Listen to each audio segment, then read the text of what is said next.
eso a partir, refieren, desde los 4 años y va creciendo en toda la adolescencia hasta tener su tamaño máximo a los 20 años.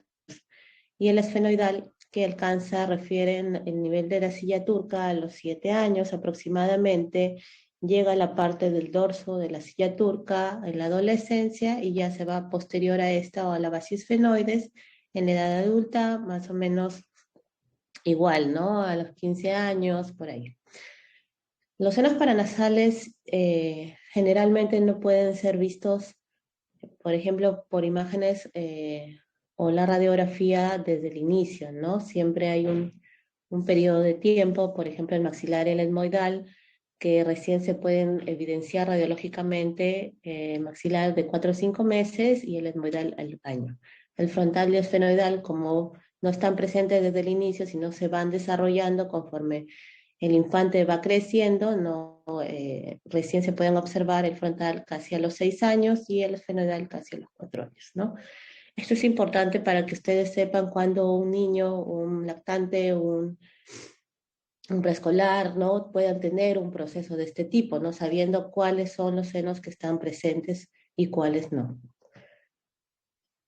Ahora dividiendo un poco, ¿no? Cada seno en específico, vamos a comenzar con el seno maxilar. El seno maxilar es también llamado el antro de Himor. Este ocupa casi todo el área del malar. Es un seno, bueno, todos son pares, ¿no? Par de forma piramidal. Es el más grande, tiene una capacidad de 15 mililitros en el adulto y básicamente son importantes para ver lo que es las relaciones anatómicas que tienen. En este caso, el seno maxilar tiene a nivel del techo relación con el piso de la órbita, a nivel anterior, ¿no? Lo que está el hueso malar, la mejilla, posterior, la fosa pterigopalatina, a nivel medial, la pared lateral nasal, ¿no? Relacionado con el meato medio, meato inferior, el piso con lo que es el proceso palatino y el proceso alveolar del hueso maxilar. Es importante saber de que a nivel del piso puede estar relacionado con la raíz del segundo premolar y el primer molar, pero depende en el periodo en el que está el niño, ¿no? Por ejemplo, puede ir desde el canino, ¿no? Presentarse desde esta zona mientras va habiendo un desarrollo de este. En algunas ocasiones, esta capa delgada de hueso que separa tanto la parte del diente, ¿no? Del seno paranasal, puede estar inexistente, ¿no? Y puede generar procesos de fístula. Entonces, en algunas ocasiones, por ejemplo, a nivel de extracciones dentales, ¿no? Pueden originar que se presenten luego sinusitis maxilares, ¿no? Que son frecuentes. En lo que es el seno frontal, que también es par, mayormente es asimétrico, ¿no? Un seno es más grande que otro, en algunas ocasiones puede ser uno solo, ¿ya? Este está situado entre la tabla externa y la tabla interna del hueso frontal. Las relaciones anatómicas del seno frontal están anterior, lo que es la frente, posterior, lo que es ya las meninges, el lóbulo frontal, y a nivel del piso, bueno, lo que es el techo de la órbita, ¿ya? El seno etmoidal vienen a ser un grupo de pequeñas cavidades que se encuentran a nivel de las masas laterales del hueso etmoides, ¿ya? Generalmente refieren que son un grupo de celdas entre 3 a 18 aproximadamente. Se sitúa entre la pared lateral nasal y la pared medial de la órbita. Los dividen en celdas anteriores, como ya les mencioné, y posteriores. Esta es dividida por lo que se llama la lamela basal, ¿ya? Entre sus relaciones anatómicas tenemos que a nivel del techo se va a encontrar lo que es la fobia etmoidal, a nivel lateral lo que es la lámina papilácea. En lo que son las celdas etmoidales anteriores tenemos muchas y tienen diferentes nombres, ¿no? Por ejemplo, se encuentra lo que es el Abernathy, que es la celda más anterior, la bula etmoidal, ¿no? Que es la más grande, las supraorbitales, lo que son los frontoetmoidales y las celdas de Haller. En lo que son las celdas posteriores, tenemos varias, dentro de esas, la más importante es las celdas de Onodi, a lo que se le llaman las esfenoidales, y que son las que están más posterior, y hay que tener cuidado ya que están relacionadas a lo que es también el nervio óptico y la arteria carótida. En lo que es el seno esfenoidal, que también es par, asimétrico, se localiza a nivel del cuerpo del hueso esfenoides. Este tiene, generalmente se sitúa, ¿no?, a 1.5 centímetros por encima de la coana. La separación entre uno y otro es por una capa delgada de hueso, así que eso hay que tener siempre cuidado, ¿no? Más que todo a lo que es cuando se hacen las intervenciones quirúrgicas, ¿ya? Dentro de las relaciones anatómicas tenemos que en el techo se encuentra relacionado en la parte anterior con el tracto olfatorio, el quiasma óptico, el lóbulo frontal, y en la parte posterior ya con la silla turca, la glándula pituitaria y también el seno cavernoso. A nivel lateral tenemos de que la parte más superior se encuentra relacionada con el nervio óptico, en la parte media con la carótida interna y en la parte más inferior con el nervio maxilar. En la parte posterior con el clivus, a nivel medial se encuentra también la pared lateral nasal y el piso refiere que está relacionada con el nervio vidiano. Entonces, estas relaciones anatómicas de todos estos senos paranasales nos ayudan a ver luego, ¿no?, cuáles son las posibles complicaciones que podrían tener y también básicamente para lo que es las intervenciones quirúrgicas, y tener cuidado con todas estas estructuras, ¿no? En esta imagen tenemos lo que es el corte sagital, ¿no?, de la pared lateral nasal, básicamente. Podemos observar en la primera imagen de arriba lo que es donde se encuentra o donde se localiza el seno frontal, donde se localiza el seno esfenoidal, ¿no?, y los diferentes cornetes que ya deberían más o menos saber, ¿no?, de la clase anterior, cuántos cornetes son, cornete inferior, medio, superior, incluso hay un supremo en algunas ocasiones, eh, sus diferentes meatos, donde drenan, el meato inferior, meato medio, meato superior, ¿no? Acabamos de ver el vestíbulo nasal. Acá mencionan dónde podría estar el Agarnasi, como les mencioné, la primera celda esfenoidal anterior, la más anterior. Y bueno, en este de acá, que es un corte con retiro básicamente o resección de los cornetes, podemos hallar diferentes estructuras, ¿no?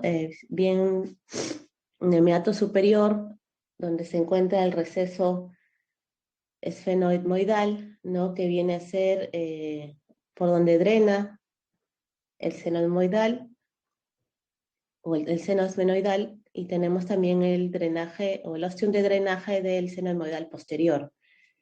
A nivel del meato medio, vamos a ver que van a drenar varios senos paranasales, ¿no? Tenemos el ostium del seno frontal que va a drenar por el receso del frontal.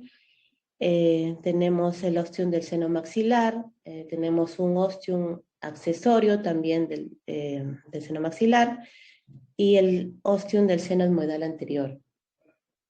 Hay otras estructuras que se encuentran a nivel del meato medio que son importantes, ¿no?, para este también drenaje.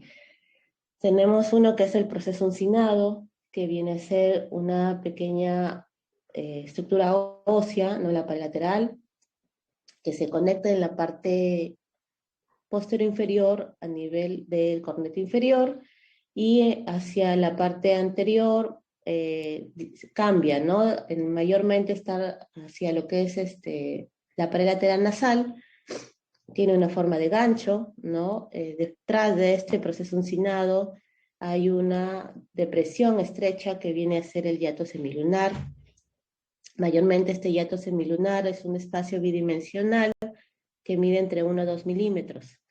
Y tenemos la bula etmoidal, que también es el más grande, ¿no? La celda anterior, que se encuentra detrás del proceso uncinado. Y bueno, a nivel del meato inferior tenemos lo que es el ostium de drenaje del conducto lacrimonasal. Entonces, es importante conocer todo esto para saber exactamente cuál es la zona más importante de drenaje de todos los ostium, ¿no? Lo que se le llama el complejo osteomiotal, se encuentra en el meato medio y es un espacio donde desembocan la mayoría de los senos, como ya les mencioné, etmoidales, maxilares, el frontal. Y bueno, el infundíbulo, que es un espacio, ¿no?, que se encuentra y que es donde se va a congestionar y donde va principalmente a formarse, a desarrollarse este proceso de sinusitis.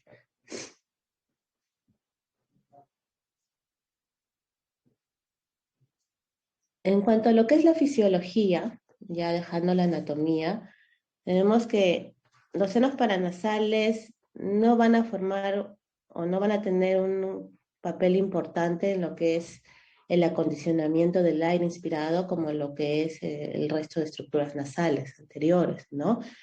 Eh, la, esto se da porque la mucosa que lo recubre no tiene gran irrigación, tiene menor cantidad de glándulas, es menos su espesor, ¿no? Y la inervación también. Entonces, la ventilación de estos de los ostium están situados estratégicamente para evitar la exposición directa al flujo aéreo. Tenemos de que cuando se realiza la inspiración, como me imagino ya les explicaron, también va a haber un ingreso de flujo de aire casi a nivel central, ¿no? No va mucho por la parte inferior y por la parte superior, va a generar una presión negativa. La expiración también genera flujo, o sea, por la parte media, ¿no? Generando una presión positiva. Al realizar esta expiración va a haber una fricción, ¿no? Con las estructuras que ya se les mencionó, el proceso uncinado, la bula, ¿no? Y esto va a generar de que de esta forma se genere un ingreso de este aire y una ventilación a nivel de los ostium y los senos paranasales. Lo que es el aclaramiento mucociliar se realiza igual que en toda la mucosa nasal. Las células caliciformes y las glándulas seromucosas de los senos paranasales van a producir moco que será arrastrado por toda la actividad ciliar hacia los ostium de drenaje, para así generar la limpieza de las cavidades. Tenemos de que a nivel del seno maxilar, todo lo que es el moco va a ir de todas las paredes, tanto la lateral, la anterior, la medial, la posterior, el piso, hacia el ostium de drenaje natural. No va ni siquiera al ostium accesorio, ¿no? Incluso cuando se realizan las intervenciones quirúrgicas de apertura del ostium para tratar de mejorar el drenaje, se puede observar de que el aclaramiento sigue siendo el mismo, ¿no? Hacia lo que es el ostium natural. En lo que es el seno frontal, tenemos de que el moco se va a dirigir hacia arriba, ¿no?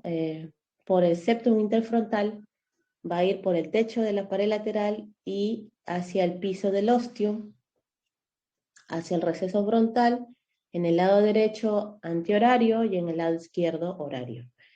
Y bueno, el resto, lo que es los senos etmoidales, el anterior va a acompañar el moco al del seno frontal, al del maxilar, y en lo que es el posterior, que va a drenar y va a acompañar al del seno esfenoidal, y van a ir todos por la parte posterior hacia el torus tubárico y luego la nasofaringe.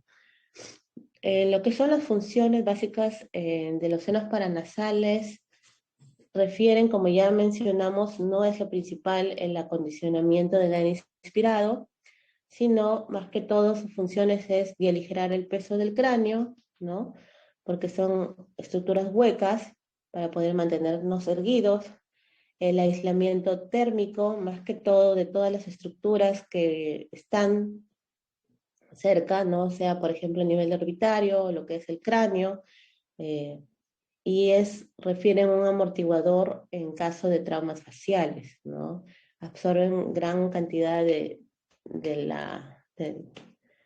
choque, ¿no? Para que no se genere todo un daño mayor, refieren. Entre otras cosas, en otras funciones está el mejorar lo que es la modificación, bueno, con el acondicionamiento, ¿no? La resonancia de voz, aumento de la superficie olfatoria y, bueno, defensa, ¿no? Que eso ya es propio de la mucosa. Entrando a lo que es la rinosinusitis, tenemos de que antes se mencionaba esto solo como un proceso ya de sinusitis, ¿no? Pero con los años se ha visto de que el proceso de inflamación es tanto a nivel de toda la mucosa, ¿no? Tanto de lo que es senos paranasales y cavidad nasal. Por eso es que ahora se le denomina, ¿no? Rinosinusitis. Hay diferentes definiciones. Lo clasifican, ¿no? En rinosinusitis aguda, que es la que dura de 4 semanas a menos, la rinosinusitis subaguda, cuando se da entre 4 a 12 semanas, la rinosinusitis crónica, cuando pasa este periodo, esto de acá se subdivide con pólipos y sin pólipos, que ya llegaremos a eso, la aguda recurrente, cuando es de 4 a más episodios por año, que tiene cada episodio, dura de 7 a 10 días y hay una resolución de los síntomas entre cada episodio, ¿no? Y bueno, lo que son las exacerbaciones agudas de la rinosinusitis crónica, que vendría a ser un empeoramiento de este cuadro, ¿no? Y posteriormente retorna a un estadio inicial, o sea, a un proceso normal que tiene la persona de una rinosinusitis crónica. Entonces, iniciando con lo que es la rinosinusitis aguda, como ya se mencionó, ¿no? Es un periodo entre 4 semanas o menos. Mayormente, esta rinosinusitis aguda es causada por un agente infeccioso, ¿no? Puede ser viral, puede ser bacteriano. Generalmente refieren que el proceso viral es menor de 10 días, no empeora, los agentes comprometidos o implicados vendrían a ser los del resfrío común, como rinovirus, influenza, parainfluenza, y este proceso puede empeorar, un 2% puede progresar a lo que es una rinosinusitis bacteriana. Esta es con un periodo mayor a 10 días, no mejora, puede mejorar inicialmente los síntomas, pero luego comienzan a empeorar, ¿no? Los agentes comprometidos, ¿no? En este tipo de proceso infeccioso está principal el Streptococcus pneumoniae, lo que es el Haemophilus influenza, la moraxela, el estafilococo, ¿no? El estreptococo básicamente más o menos mencionan un 35%, el Haemophilus 20%, ¿no? La moraxela y otros 3-7%. Bueno, en lo que es la patogenia, vamos a hablar cómo es que se produce todo este proceso de rinosinusitis por estos agentes, ¿no? Tenemos de que de inicio va a haber una infección viral, no por gotitas al toser, al estornudar, con un periodo de incubación de 4 días aproximadamente. Este ingreso de este virus va a generar una primera reacción, ¿no? Con liberación de citoquinas, reclutamiento de eosinófilos, neutrófilos, células T.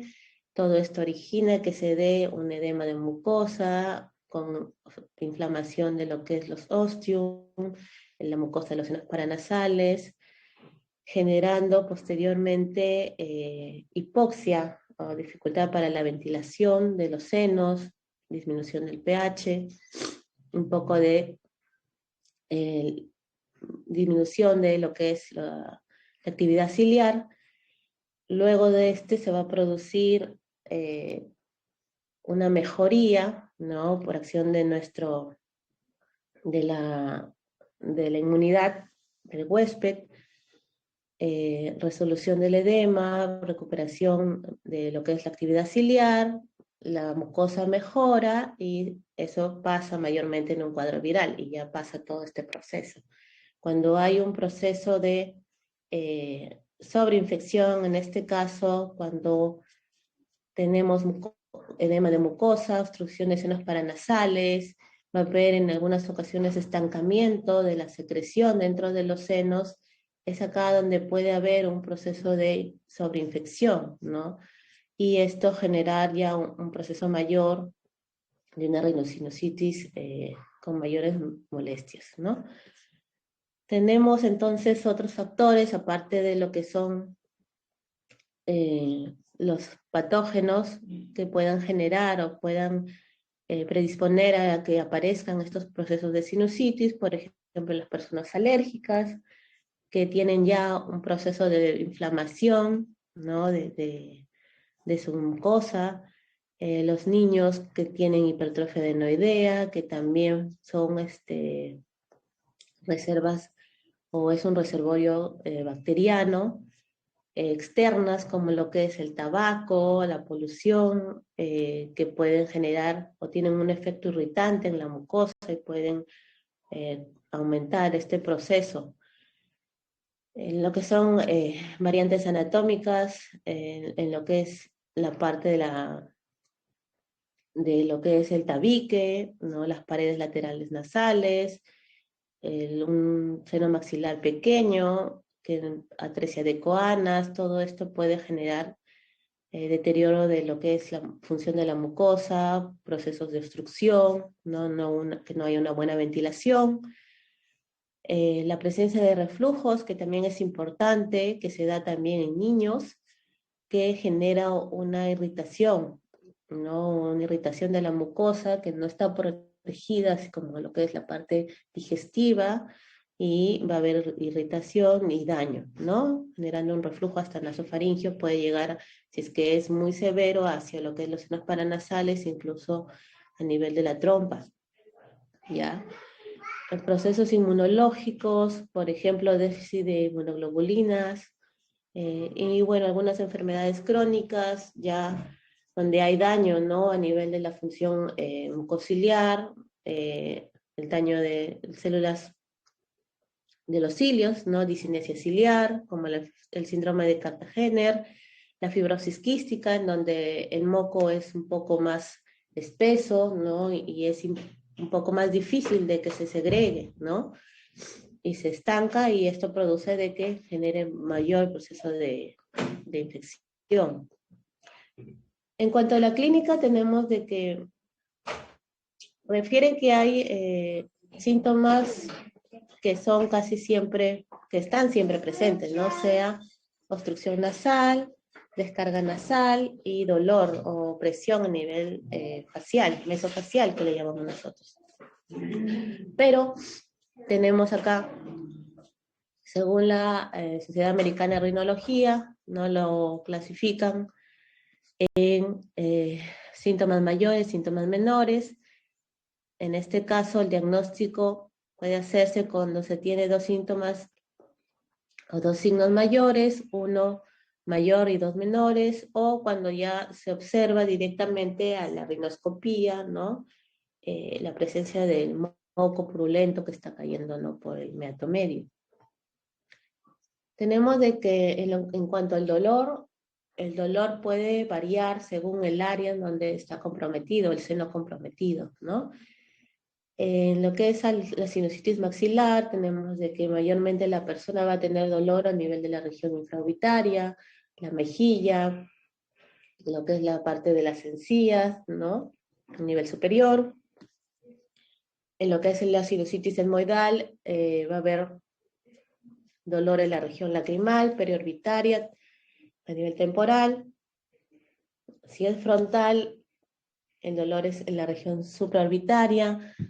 Va a haber dolor a la presión, ¿no? Del suelo frontal. Y si es esfenoidal, mayormente a nivel occipital y radiación hacia lo que es la mastoides. En lo que es el diagnóstico de la rinosinusitis es básicamente clínico, ¿no? En lo que es el examen físico, vamos a ver en una rinoscopía anterior, ¿no? Que se va a observar una mucosa nasal congestiva, eritematosa, ¿no?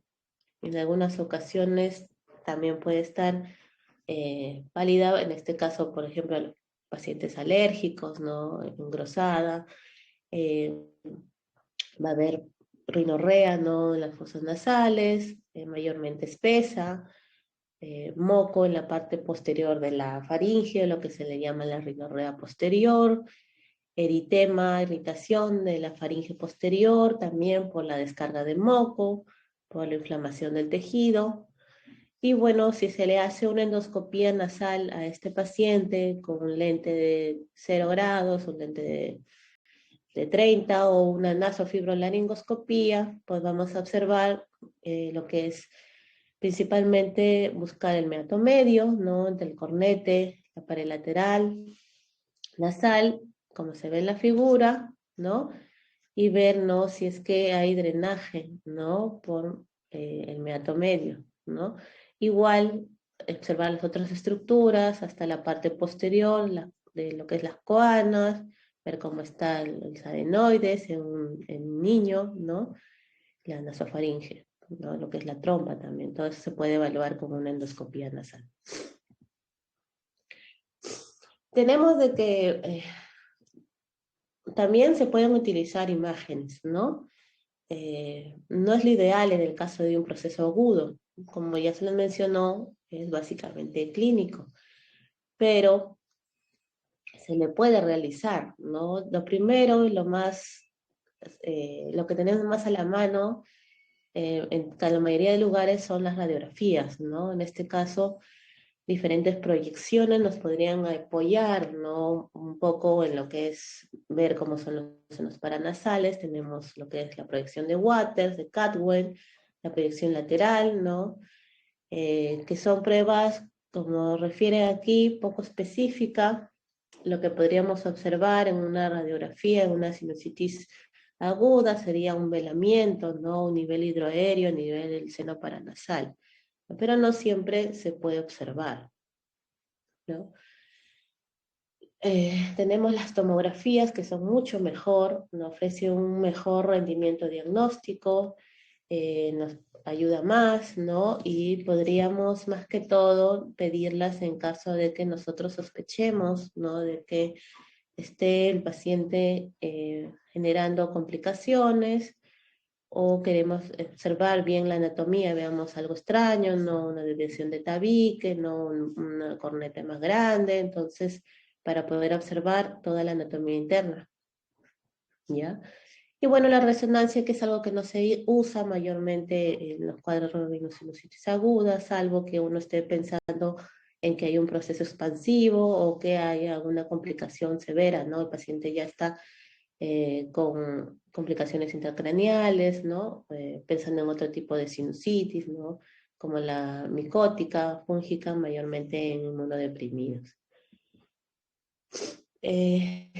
Tenemos que también tener en cuenta nuestros diagnósticos diferenciales para la sinusitis, ¿no? Por ejemplo, la rinitis, como ya mencioné, en donde hay inflamación también del tejido, hay síntomas de rinorrea, ¿no?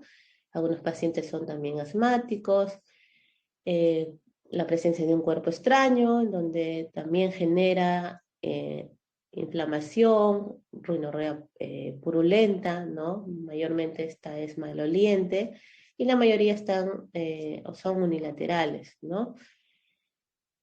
Presencia de adenoides o inflamación de los adenoides que también generan rinorrea posterior en el menor, ¿no? Obstrucción nasal, una voz nasal, que el niño respire por la boca, los pólipos, que viene a ser ya un proceso de rinosinusitis crónica, alteraciones de formaciones del tabique mayores que puedan generar obstrucción nasal, algunos tumores también, ¿no? Mayormente los tumores son unilaterales y la secreción es más que todo sanguinolenta, ¿no? En el caso de los procesos de neoplasia. Que ya esté siendo un cuadro más que todo de bronquitis, ¿no? Que tenga tos, flema, bueno, otros procesos Bueno, estos de los criterios de derivación hospitalaria vienen a ser cuando ustedes pueden, cómo deben actuar ustedes frente a un proceso de rinosinusitis, ¿no? En este caso, una derivación inmediata, cuando deberían referir a un paciente con rinosinusitis aguda, básicamente cuando se da un proceso de complicación, ¿no? Cuando están sospechando de una complicación, lo ideal es referir, ¿no? De manera inmediata, ¿no? Derivación urgente, cuando todavía podrías esperar, ¿no? Unos días, de repente, cuando no hay respuesta al tratamiento, es un paciente que está inmunocomprometido, ¿no? Cuando hay una infección que ves que no mejora con el tratamiento empírico. Y bueno, programada es que no es necesario algo urgente, ¿no? Puede esperar más, de repente derivarlo a un hospital donde haya un otorrino, y lo pueda manejar el proceso de sinusitis, luego o controlar, ¿no? En caso de que le encuentre de repente un tabique desviado, ¿no? Un defecto anatómico, cornetes muy grandes, ¿no? O ya esté haciendo siempre estas exacerbaciones, ¿no? En cuanto al tratamiento, tenemos de que difiere la sociedad de infectología con la sociedad de pediatría. Refieren los pediatras de que no a todos hay que darles antibiótico de inicio, ¿no? Sino hay que esperar en lo que son los casos leves a moderados. En cambio, los infectólogos refieren que hay que iniciar tratamiento antibiótico para todos, ¿no? Y bueno, lo que es la terapia antibiótica, ellos refieren de que de inicio hay que tratarlos con amoxicilina con ácido clavulánico, en cambio los pediatras aún permanecen con la amoxicilina, ¿no? Entonces tenemos de que aquí lo principal en una rinosinusitis aguda es el tratamiento antibiótico, ¿ya? Estos antibióticos lo que hacen es acelerar el tiempo de resolución de los síntomas de este cuadro de infección. La terapia empírica la basan en la amoxicilina, ¿no? Que es buena para los pequeños que recién inician. La amoxicilina con ácido clavulánico también se le puede dar, ¿no? Las cefalosporinas de segunda, tercera generación, y bueno, los macróligos que están reservados básicamente a todos los pacientes alérgicos, ¿no? Tenemos de que también están las quinolonas como tratamiento, en este caso, ¿no? La levofloxacina, la moxifloxacino, que refieren en cuanto a resultados, ¿no? Es un poquito menor a lo que es la amoxicilina con ácido clavulánico. Tenemos que las dosis, como ya las pueden ver aquí, en adulto, cómo se da, ¿no? En dosis infantil, también cuánto por miligramo kilo día debe recibir el paciente, no sea adulto, sea niño. Los cultivos se reservan mayormente a los pacientes que no mejoran, ¿no? El tratamiento, lo que hay una falla después de 48 horas. Preferible esto realizarle a los pequeños, ya para ver exactamente cuál es el patógeno y qué es lo que le beneficiaría. Y bueno, la duración de tratamiento debería ser entre 7 a 14 días, refiere la bibliografía. Un promedio de 10 días sería lo ideal, ¿no? Y bueno, fuera del antibiótico hay otros tratamientos, otros medicamentos que también se les puede dar. En este caso, para lo que es la analgesia, darle un antiinflamatorio o un analgésico puro. Refieren que el antiinflamatorio es mejor por su doble acción. Realizar lavados también con suero salino puede ayudar, ¿no? Es barato, ¿no? Lo puede realizar sin ningún problema para limpiar, ¿no? La mucosa, sacar todo ese moco, ¿no? La corticoterapia intranasal, que no está recomendada en lo que es terapia aguda de rinosinusitis, se reserva en los casos en que son niños alérgicos o personas alérgicas, pero no dentro de como el tratamiento de la sinusitis aguda, ¿no? Ya si es que tiene su proceso agregado de rinitis, ¿no? Y bueno, en estos casos no se recomienda utilizar, ¿no?, descongestivos, antihistamínicos, porque pueden generar estancamiento del moco, ¿no? Y bueno, en lo que son las complicaciones, tenemos de que hay muchas complicaciones que se pueden dar. Mayormente estas se dan porque la terapia antibiótica ha sido insuficiente o ha sido inadecuada. El paciente puede ser un paciente inmunodeprimido, ¿no?, que no es igual a un paciente sano. Y bueno, mayormente estas se dan en la población pediátrica, ¿ya? Las complicaciones no son tan frecuentes ahora que ya todo se maneja con antibiótico, se ha reducido un 5%, ¿no? Pero si se presentan, tenemos complicaciones orbitarias y otras complicaciones.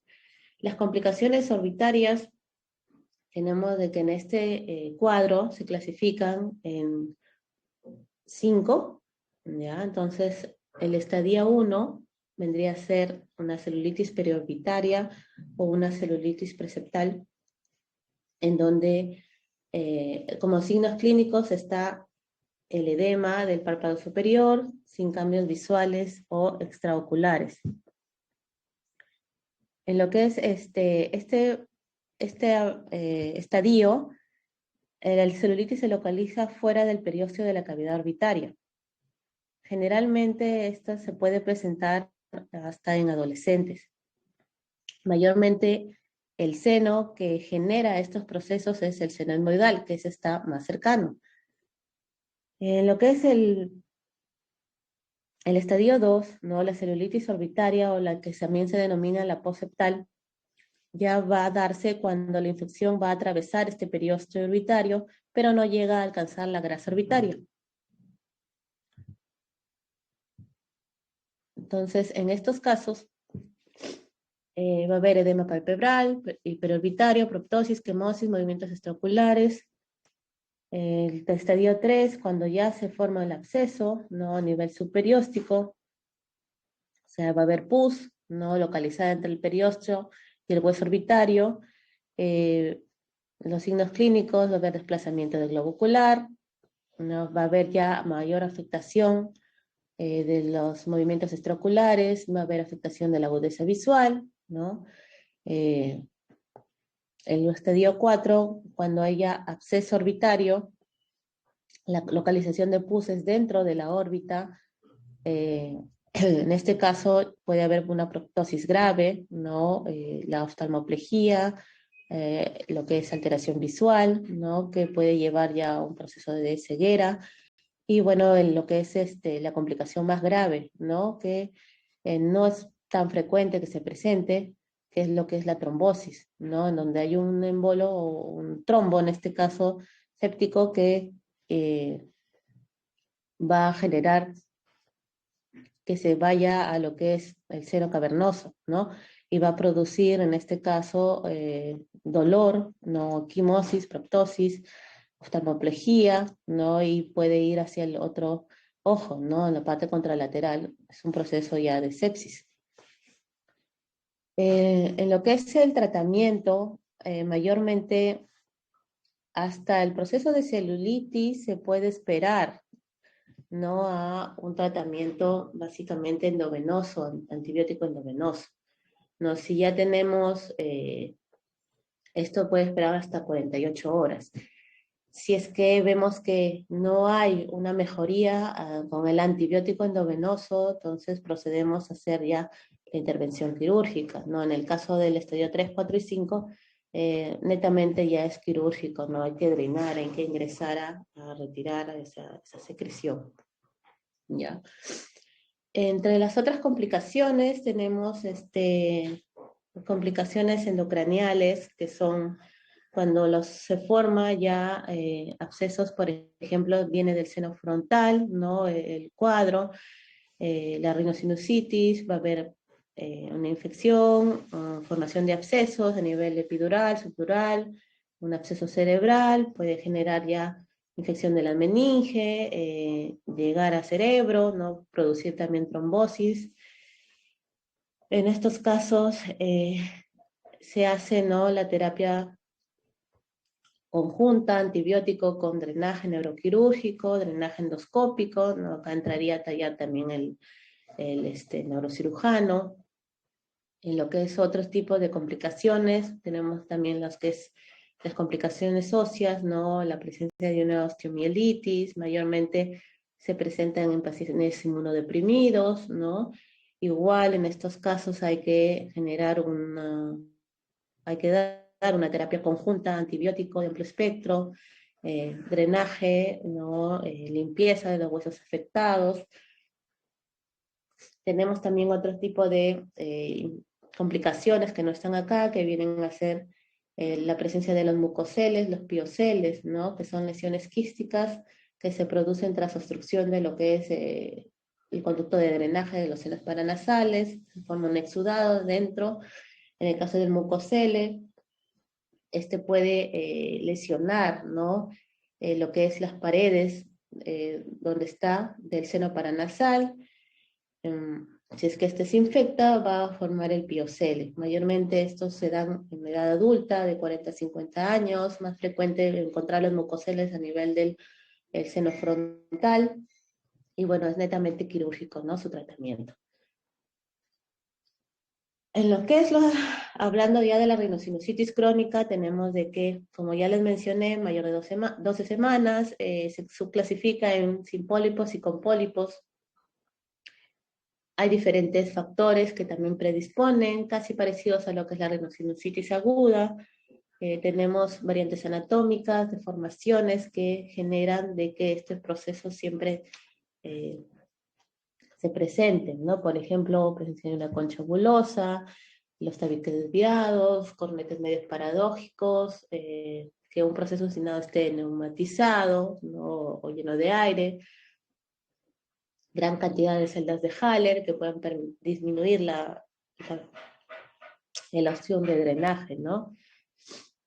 Lo que es el tabaco, los que usan tratamiento intranasal, en este caso corticoides intranasales de largo tiempo, ¿no?, que le genera, en este caso ya podría generarle un proceso de inmunodepresión.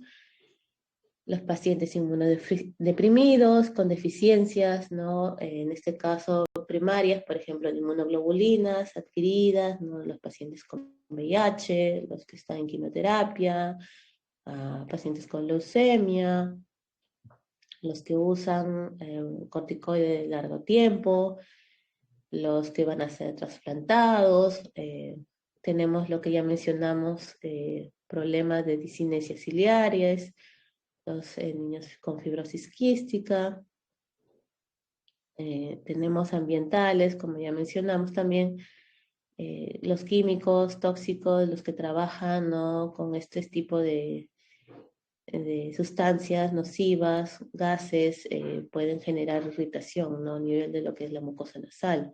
Los pacientes alérgicos, asmáticos, que también tienen ya de por sí un proceso inflamatorio. Y bueno, en lo que son los patógenos que tenemos, básicamente en lo que son las bacterias, que ya es un poco diferente a lo que es un proceso agudo. En este caso se encuentra más los que son Staphylococcus aureus, Pseudomonas, Klebsiella pneumoniae, Escherichia coli, ¿no?, dentro de los patógenos que pueden producir una rinosinusitis crónica. Tenemos también lo que es el hongo, ¿no?, y las micobacterias, ¿no? Esto ya generalmente en pacientes inmunosuprimidos. En lo que es la rinosinusitis crónica con pólipos, se sabe de que la rinosinusitis crónica con pólipos viene a ser ya una degeneración final, ¿no?, el resultado final de esta rinosinusitis, ¿no?, degeneración edematosa de la mucosa nasosinusal, en donde se va a producir unas masas, ¿no?, lisas, gelatinosas, translúcidas y piriformes, que vendrían a ser ya los pólipos. Tenemos de que en este caso se va a dar un proceso de, pueden ver en esta imagen, de una rinosinusitis aguda, ¿no? Va a haber edema, obstrucción, presencia de moco, se va a producir una obstrucción crónica del complejo osteomiatal, ¿no? Disminución de la aireación, de los senos, baja ventilación, estancamiento de secreciones, ¿no? Se va a producir ya el proceso crónico que no mejora, 12 semanas, eh, eh, generando daño a nivel de los cilios, ¿no? Y también estas bacterias que van a estar más asociadas a este cuadro, que son que tienen biofilm, ¿no? Que es como una capa protectora que evita de que rápidamente pueda ser eliminado. Entonces se va a producir luego una exacerbación, como ya se les mencionó, este proceso crónico, y va a generar un círculo, ¿no? Vicioso. En cuanto a lo que es la rinosinusitis crónica con pólipos, tenemos de que en lo que es la presencia de los pólipos van a generar, aparte de la obstrucción, edema, ¿no? De la mucosa, la sinusitis, los pólipos generan también una obstrucción, más que todo a nivel de lo que es la parte de las neuronas sensoriales, ¿no? Y hay una disfunción de la olfacción, por eso es de que en estos casos hay una inflamación de tipo 2, en donde se da inflamación del epitelio olfatorio, produciendo así el problema de la hiposmia e incluso la anosmia, ¿no? Lo que es la rinosinusitis crónica sin pólipos y con pólipos, mayormente en la rinosinusitis crónica sin pólipos va a haber más proceso de congestión, obstrucción nasal, una rinorrea posterior, no purulenta. En algunos casos puede haber dolor facial, ¿no? O dolor a la presión, y también disminución de la olfacción. La diferencia con la polipoide es de que la mayoría de pacientes no tienen ya olfacción, no han perdido totalmente la olfacción, y se va a caracterizar por una obstrucción total, ¿no? Incluso de lo que es la respiración, porque los pólipos invaden toda la parte de la cavidad nasal. Puede haber secreción nasal, ¿no? En algunos casos, generalmente siempre es posterior, y bueno, el dolor, la presión también, porque los pólipos invaden y llenan todos los senos. Entonces tenemos que, según la EPOS, la definición de rinosinusitis crónica se basa en cuando hay inflamación de lo que es los senos paranasales, de la mucosa nasal, va a haber 2 o más síntomas, sea obstrucción, sea congestión, sea descarga nasal, tanto anterior o posterior, mayormente posterior, el dolor facial, presión y la reducción de lo que es o disminución de lo que es la olfacción. Endoscópicamente tiene que haber presencia de pólipos o descarga de moco a nivel del meato medio. O también se puede observar lo que es obstrucción, ¿no? O edema de la mucosa del meato medio. Y a nivel de las imágenes, que se vea un cambio, ¿no? A nivel del complejo osteomiatal o de los senos. En cuanto a lo que es la rinosinusitis crónica con pólipos, tenemos de que la pueden dividir en dos, ¿no? La antrocoanal y la etmoidal, o la etmoidal que viene a ser la más frecuente, ¿no? La que más se encuentra. La antrocoanal, como se pueden ver en las imágenes, es más en niños. Se puede encontrar, se da por un proceso de infección, es un pólipo que se encuentra uno solo a nivel unilateral, mayormente parte del seno maxilar, ¿no? Crece hacia la parte posterior de la coana mayormente y hacia el paladar blando. generalmente se puede observar, ¿no?, con una nasofibroscopía, va a generar obstrucción. No es muy común y generalmente hay que sacarlo endoscópicamente, no hay que hacer una cirugía. No es recurrente este tipo de pólipos si se encuentra y se opera, a diferencia de lo que es los pólipos etmoidales, que es más común en adultos, está asociado a un proceso alérgico, es múltiple, se presenta en ambas fosas nasales, ¿no? Va a invadir senos etmoidales, ¿no?, la cavidad nasal. Esto mayormente parte del seno etmoidal, refieren. Crece tanto hacia la parte anterior y la parte posterior. Mayormente va hacia la parte anterior, hasta, como pueden observar, hasta la fosa nasal. Tienen un aspecto de racimo de uvas, como ya se les ha mencionado. Y en estos casos, estos son también netamente quirúrgicos, pero hay gran proceso de recidiva o recurrencia en estos casos, en estos pacientes que presenten estos pólipos nasales. Entonces, el diagnóstico se basa tanto en la historia clínica y en los hallazgos. A diferencia de lo que es la rinosinusitis aguda, la rinosinusitis crónica, hay que tomarle gran importancia a la endoscopía y a las tomografías, ¿no? Nos permiten conocer la tomografía, la anatomía rinosinusal, determinar en el caso de que sea uno con pólipos, ¿no?, cuánta invasión hay, ver si es que está mejorando con el tratamiento o no, ver cuál es la terapia quirúrgica o la intervención quirúrgica que se debe realizar, ¿no?, y ver también las variantes anatómicas que se están presentando. Tenemos en este caso también unos cuadros en donde están los criterios en la clasificación de Lung-Mackay, es a nivel tomográfico, que se da cuando hay los senos paranasales, más que todo para ver, ¿no?, cuánto porcentaje de celdas o de senos paranasales están comprometidos, ¿no? Lo clasifican en normal, leve, moderada, severa, ¿no? Y ingresan todas las senos paranasales afectados, ¿no?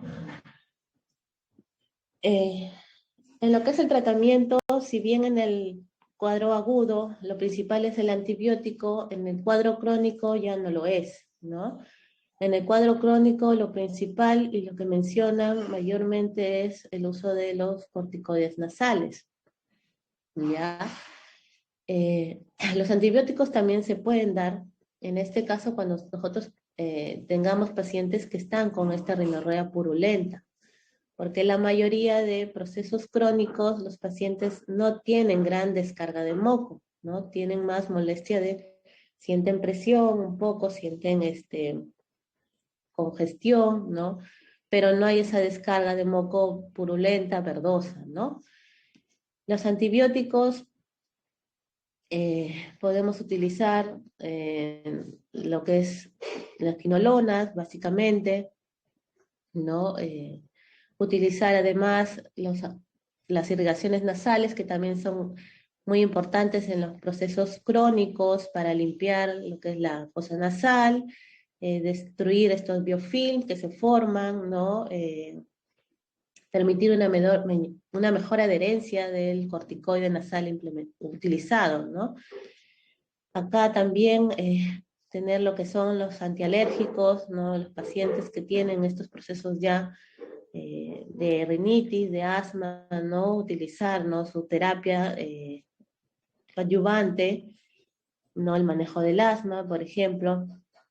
Y en el caso de no mejoría, por ejemplo, en los cuadros leves, ¿no?, de la poliposis nasal o de la rinosinusitis crónica, que no mejora con una terapia médica, ya realizar lo que es la cirugía endoscópica nasosinusal, que sería el SENS, ¿no? Los corticoides orales o los inyectables se reservan cuando son procesos muy severos, moderados, ¿no? En donde no es suficiente usar los corticoides nasales, ¿no?, para bajar un poco esa inflamación, esa obstrucción, esa mucosa engrosada, ¿ya? Tenemos acá un cuadro en donde vemos en lo que es la poliposis nasal, cómo es que realizan el flujo, ¿no?, de tratamiento según lo que es leve, moderado o grave, utilizando una escala de EVA, una escala visual, en lo que es con pregunta, ¿no? Básicamente se le pregunta al paciente hasta qué punto son molestos sus síntomas de rinosinusitis, ¿no? Polipoide. Entonces, si es leve, usan solo corticoide tópico. Si es moderado, pueden usar el corticoide tópico con gotas nasales, en este caso los con vasoconstrictor, o en este caso, si es grave, ya utilizar, como les digo, el corticoide oral y adjuntar el corticoide tópico, ¿no? Siempre hay que hacer controles en estos pacientes, revisar cada 3 meses, si es que mejora, si no mejora, si mejora, continuar con el corticoide tópico. Si no, le agrego del oral y veo también al mes cómo va. Si no mejora, voy en este caso, ¿no?, sería bueno realizar tomografía para ver cuánto compromiso hay, cuánto pólipo hay y ver lo que es la opción quirúrgica, ¿no? Siempre el paciente, la mayoría de pacientes con pólipos nasales se le debe realizar ya la intervención quirúrgica, ¿no? Porque este proceso, como ya mencioné, es una degeneración final de la mucosa nasal, ¿no? Entonces, en muy pocas ocasiones puede haber disminución de los pólipos, pero siempre van a estar ahí, entonces lo ideal es operarlo. Y todo paciente operado, siempre en los controles posteriores a la operación debe continuar con el uso del corticoide, ¿no?, y los lavados nasales. Y bueno, esto para finalizar, que es como es una operación de endoscópica, ¿no?, en donde podemos observar en la primera, segunda imagen lo que es el cornete, el tabique, ¿no?, el proceso uncinado, la bula etmoidal posterior, ¿no? En este caso, acá podemos observar, en esta figura de acá, el tabique desviado, ¿no?, en la parte de la pared lateral nasal. Más posterior, este sería el proceso uncinado, que se puede ver en esta imagen de acá un poco polipoideo, ¿no? Pueden observar, no se ve normal la mucosa, se ve como, ya les mencioné, como parece una uva, ¿no? Media gelatinosa. Entonces, acá en esta operación, con una pinza, se va a tratar de abrir este proceso uncinado para podernos dejar ver lo que es el seno maxilar o el ostión del seno maxilar. Acá se puede observar que hay descarga de moco del ostión del seno maxilar, y acá ha ingresado ya con el endoscopio. En este caso, este es un endoscopio de 30 para poder realizar esta operación. Y este de acá es un endoscopio de 70, en donde se puede visualizar ya todo el seno maxilar. Normalmente no se puede realizar con un endoscopio de 30. Podemos observar ya dentro del seno maxilar, si bien no se ve pólipo, ¿no?, pero sí se ve que la mucosa está engrosada, ¿no? Normalmente no debería verse así. Entonces, esto es básicamente toda la charla de hoy. ¿Alguna pregunta? ¿Todo claro? Díganme.